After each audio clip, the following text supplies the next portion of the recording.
Willie D Live. I mean, what there has to be something that you did back then that you look back and you say, well, I wish I would have done it this way. You know, I could have done it that way. It's it's something because the whole time, the only thing that really comes to mind, because like as far as like me and James and me and the producers and me and the groups, like I never had a single crossword or argument or disagreement, period, with James during the entire. We just absolutely. You had to have a click. disagreement. Argument's different, but the disagreement, everybody disagree from time. But you disagree with your wife, your girlfriend, No, pastor.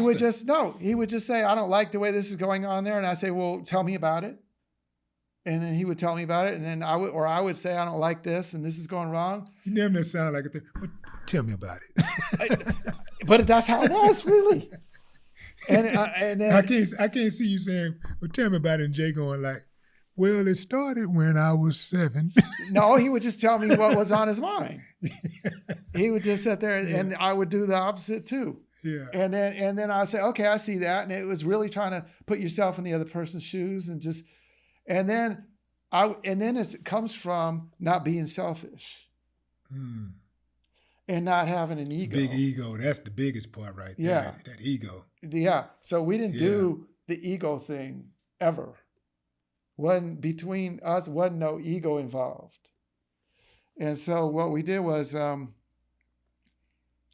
if he felt strongly about something, I would say, well, I don't really feel that strongly about this. So I don't agree, but I'm going to roll with what wholeheartedly, no regrets, nothing unsaid on the table, none of the bullshit. I'm going to sit there and roll with that because you feel strongly and I don't really have anything to add to that. So roll with it. And he would do the same thing. If he saw me getting really upset over something, he would say, okay, what's up with you? What's the problem? And I would tell him, well, I really feel strongly about this because of this and this and this and this. And he would say, well, it kind of goes against what I would do, but I'm going to roll with you on this. And then we would roll that way. No regrets, nothing brought up after the fact, none of that crap. Yeah. Yeah, that trifling kind of crap. Yeah. Yeah, I always got that sense about you, man. You're a really sensible dude, very focused, and determined. Yeah, I always saw that like, it was never, and you was one of the consistent dudes too. Consistency matters, man, when you're building a team. You got to have some people that you can rely on. They're going to show up. They're going to show up and show out all the time.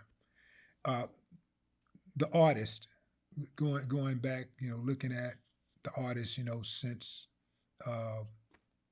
Rap-A-Lot's inception, we lost a number of artists on Rap-A-Lot.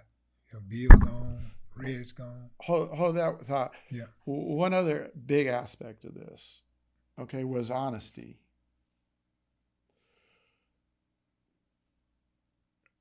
We didn't tolerate with ourselves or anybody in the whole mix, we didn't tolerate dishonesty. So if you don't know something, then you got to come with it and say, I don't know, which ties into the ego thing. And so, and if you screwed up, you got to own up. You got to own it. You got to say, yeah, okay, yeah, I did that. And that was a screw up. I freaking screwed up and own it. That kind of honesty, like something happened, you say, well, tell me what's going on.